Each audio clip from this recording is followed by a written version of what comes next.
morning, good afternoon. I'm going to review some stud hands from our first session of 10 cent, 20 cent stud.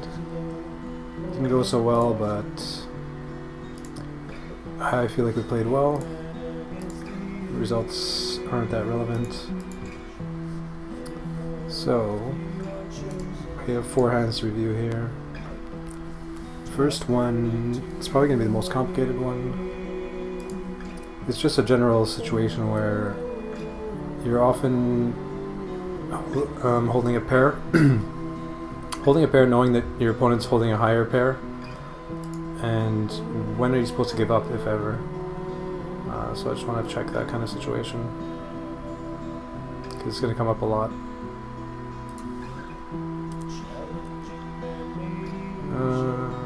Let's see here. So we'll mark the dead cards. 3 spade, 5 spade, 10 spade, ace diamonds, 7 diamonds. I couldn't find the actual hand that I wanted to review, but the situation comes up all the time, so I just need to take any random 2 players who hold a pair. So we, in this case, have kings, and I guess we'll play it from the perspective of the other player. King heart, king, club, ace club. Maybe this is on the stronger end of the pairs, but we can mess around with that. And then this player has jacks.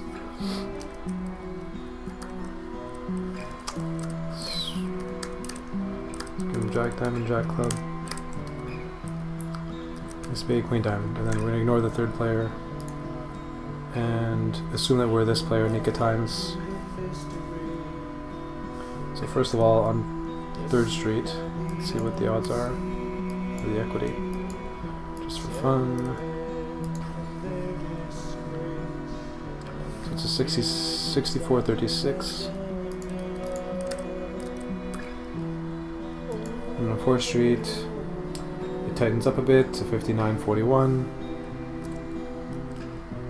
Then on 5th Street,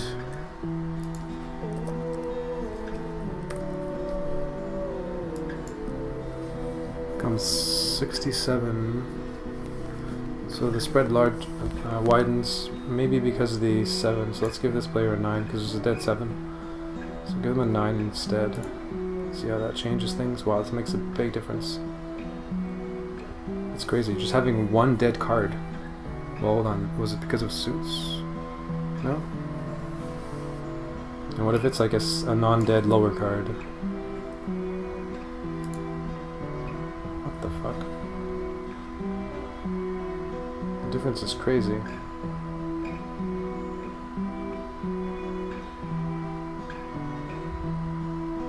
So the other cards matters a lot.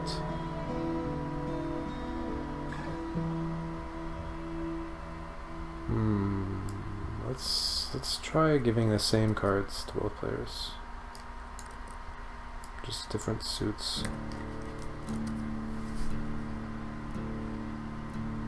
King club, let's go king diamond here. So same suited pair. And same cards here. So yeah, unsurprisingly, the kings would be dominating in this case. Now, what if we give them... Well, let's continue to 6th Street.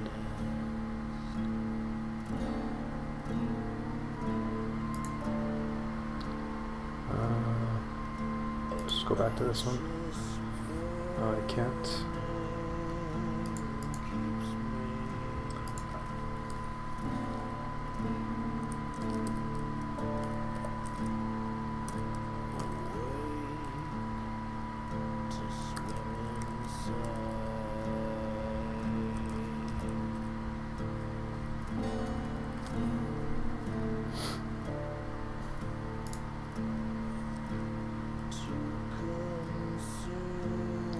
So 65-35. We're never really that bad off. 2-1.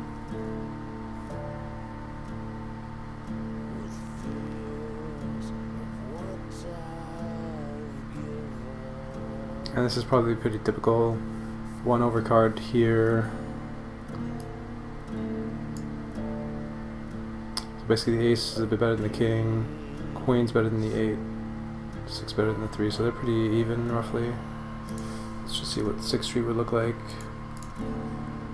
Okay, so bad examples here because both players paired, but let's say both players blank, so give this player like a 10 and this player like a 9. Make sure that there's no flush draws here. Looks good.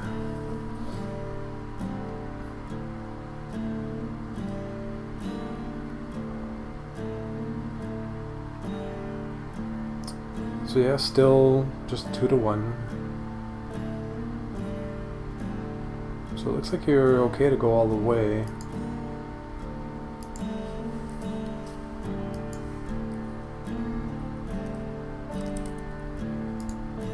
I don't know if this is... Can't give them a random card apparently. I mean, it might be possible, but I'm not going to look into it right now. Or maybe I will. So king, king, ace, 3, 8, 10. Why would this player have 0% equity? That doesn't make any sense. Oh, there's a straight, so it does make sense. So we will not give this player a 10. Give him a deuce. Now this player has 100% equity. Right, of course. Right, so if you're behind and you know they have kings, you need to hit 2 pair. What if you do hit 2 pair? What are your... That's mainly what I want to know here. So you hit a shitty 2 pair. What's your equity? So if they're betting... That's the thing though, if they're betting they likely have hit 2 pair, and if they're not, then they probably didn't. So you can assess at that moment whether you should call or fold or whatever. So it seems like with a lower pair you can just call all the way, as long as our board doesn't get too crazy.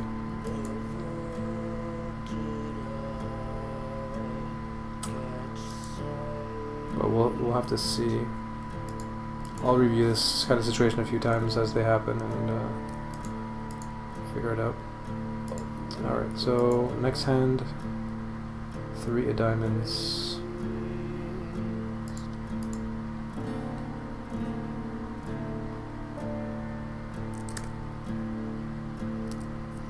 Queen, Jack 8.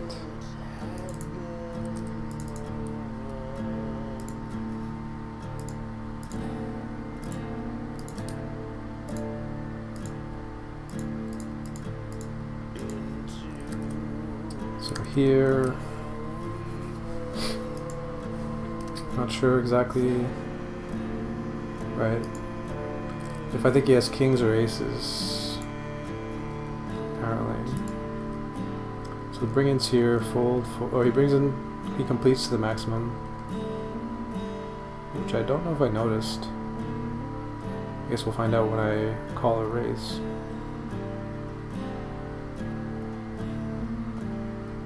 I suspect I didn't notice because I wouldn't be in this hand otherwise. So yeah, I re-raised it, but that's a mistake. And then he re-raises. I thought I was just steal raising and he was re-raising, blind versus blind. But he had completed, so yeah, we know he has kings or aces basically. And I guess I want to know 4th street. Because yeah, I don't have much. Well, we'll start with this. So 4th street.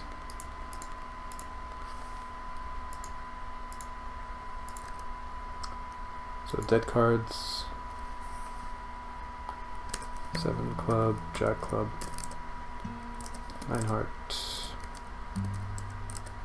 We have queen, spade, jack, heart, 8 spade.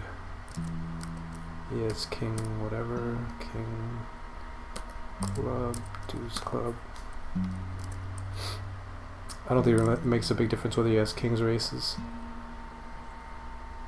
So this might as well give him aces.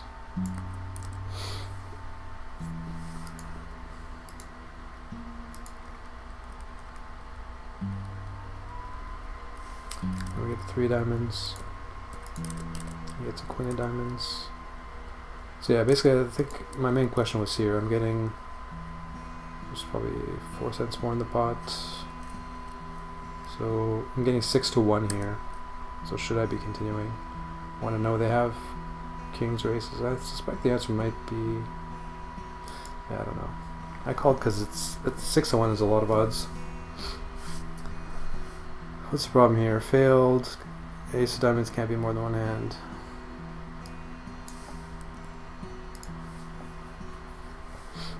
So we're 84.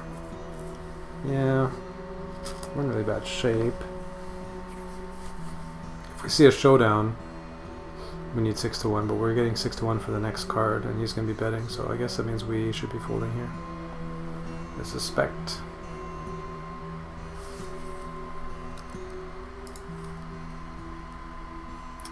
Alright, next hand. 3 of spades on 4th.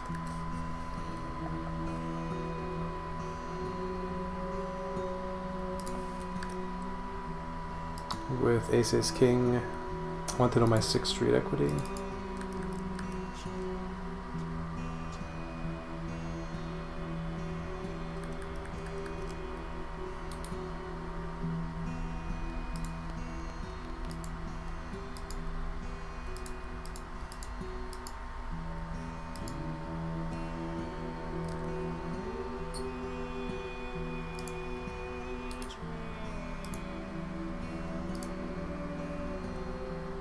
I think I found a slightly better way to do my setup here. That's pretty cool. So 3rd street, bring in for maximum, re-raise. Wait, what? So this is at different stakes. Oh, wait a second. So maybe that other hand wasn't actually. So I'm used to reviewing at 4 cent, 8 cent. So it wasn't a mistake in the Queen Jack 8 hand. He wasn't completing for the maximum, he was simply the blind, like the bring-in. Like in this case, 4 cents is the bring-in, and then this guy raises to 10 cents, which is the standard raise, or the standard bet, and then this guy calls. Okay, that makes sense. So there's 4 cents more in the pot, because of the bug in the software. We have aces, we raise to 20 cents, so there's 8 cents missing.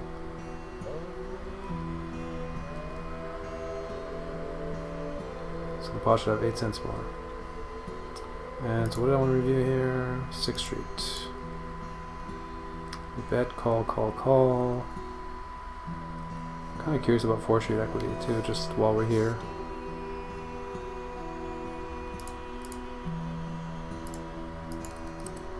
So dead cards, 3 diamond, 5 diamond, queen spade.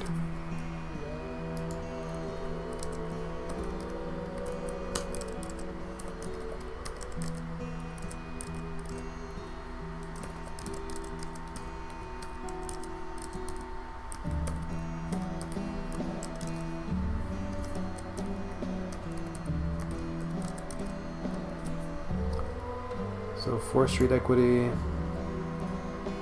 I want to know what the flushes have as equity, what I have as equity. So the flushes, one of them is dominating the other, the spade. So he has 51% equity 4 ways, which is pretty crazy. The dominated flush has 28% equity. So he still has more than his fair share. I only have 14% equity, that's crazy. Huh.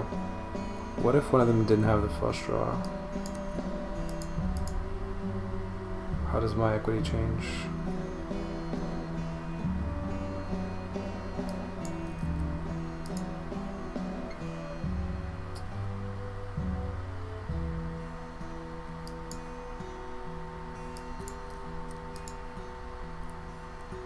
So my equity goes up quite a lot, 10%. So because there's 2 flush draws, yeah, I mean that's a pretty rare situation though. So I guess this would be more typical. I'd have basically my fair share of equity, charging the draws. Okay, and then 5th street. What changes? So they both swap cards, which is good. Everybody pretty much blanks. So this guy gets a jack of spades, 8 diamonds. So how's our equity on 5th Street? I guess it's going to be slightly better than 13.8%, so like 20, 18. Wow, it goes up a lot on 5th Street, that's crazy. 29%. So we have more than our fair share. And each of the flush draws has more than their fair share. And we're like cutting up the other guy's money, but he folds here, so we're all pretty close, but I'm the worst off by a little bit. But I mean, you can't really give free cards, so I don't know. At stakes where people won't necessarily bet their flush draws here, because they don't realize the strength of their equity, I think we probably have to charge them. Or do we? I mean, I guess there's value in making this player fold, for example. But if it's just us three, and we knew they both had flush draws, we wouldn't want to be betting. And if they raise, we wouldn't be re-raising, obviously. So 6th Street also, I was wondering.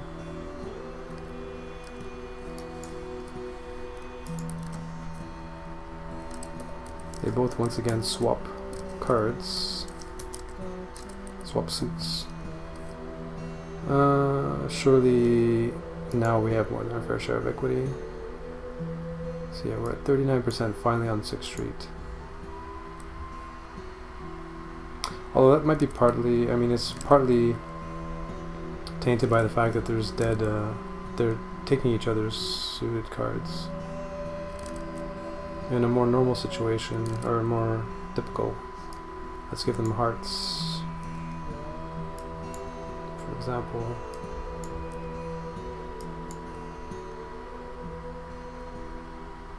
So with that situation, we were 39% on 6. With this situation, if there were 2 flush draws, we'd be less than even equity.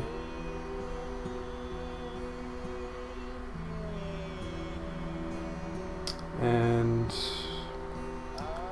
if one of them didn't have a flush draw, let's say it just has 2 pair, no, that'll kind of ruin things.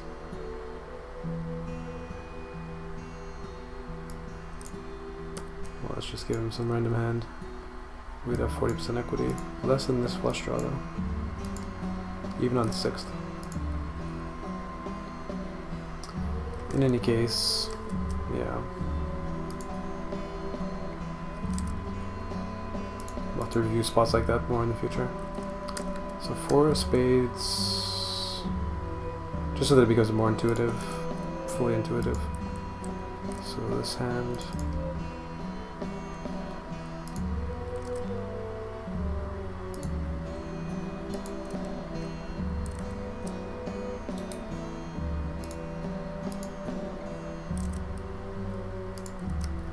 We have King.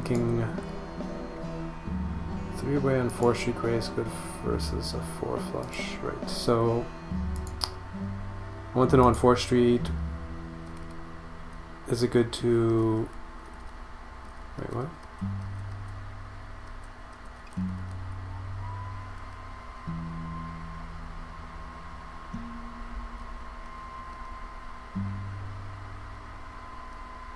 I guess I was wondering if he had bet. Should I be racing? Like, what's, I guess, my equity against a flush multi-way? So let's put in the dead cards.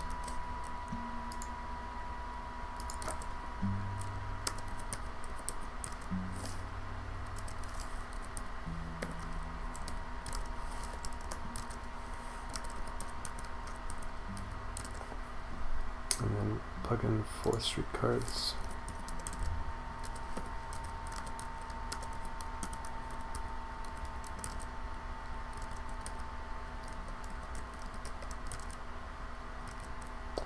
We want to give him,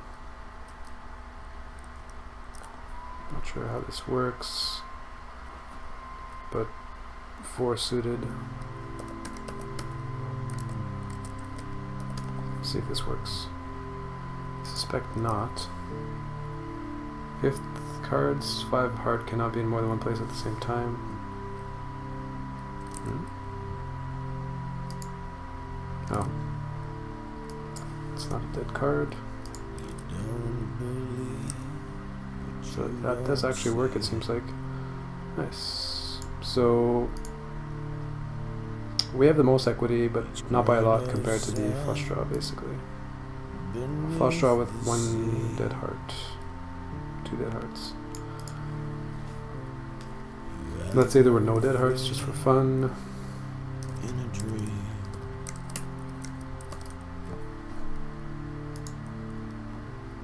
King clubs, king diamonds, king spades. So this, the flush draw would have 46% equity. Wow, just having 2 less dead hearts makes a huge difference. With 1 dead heart, still in really good shape, but 2 starts to be a bit sketchy.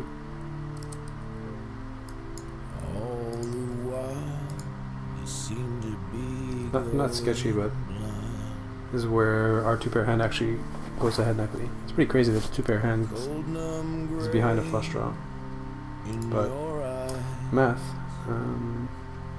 So yeah, I want to know basically, I guess if it had gone bet, call, call, raise, should I be re-raising? I guess the answer is not if it's going to push out these other hands, because we're about even against him, and we're making bank against these 2.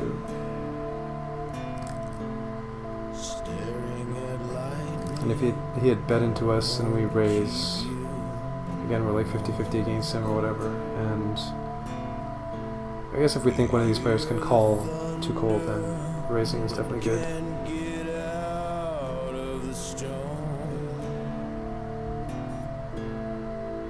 I guess it all depends on position versus the better. If we can squeeze somebody, that's good. If we can't, it's not so great, it seems like.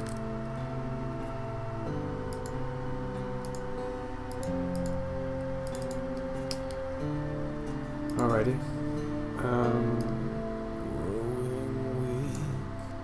Oh, actually, I guess what I want to know there more than anything was just heads up against the flush draw. How good am I? And in this exact situation, I was slightly ahead of him. If we cut out the other 2 players... Oops.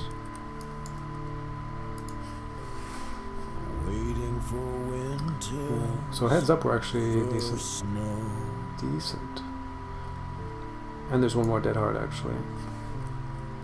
Cover your tracks, so no one will. Although we wouldn't really know all that, but anyways.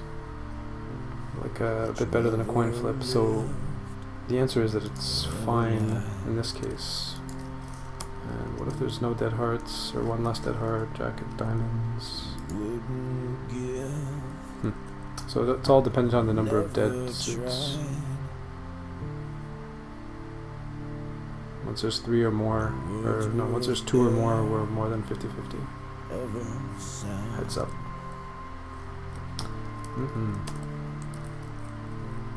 Alright, so that's gonna be it for the reviews. I will switch over to play. We're gonna play as much as we can, 10 cent, 20 cent stud. There's 1 table going right now. And in the meantime, we'll play 4 cent, 8 cent, I guess, if we have to. With delay, I'll be back in about 10 minutes or so. Thanks for watching. I'll see you soon. A lifetime is too long to sleep.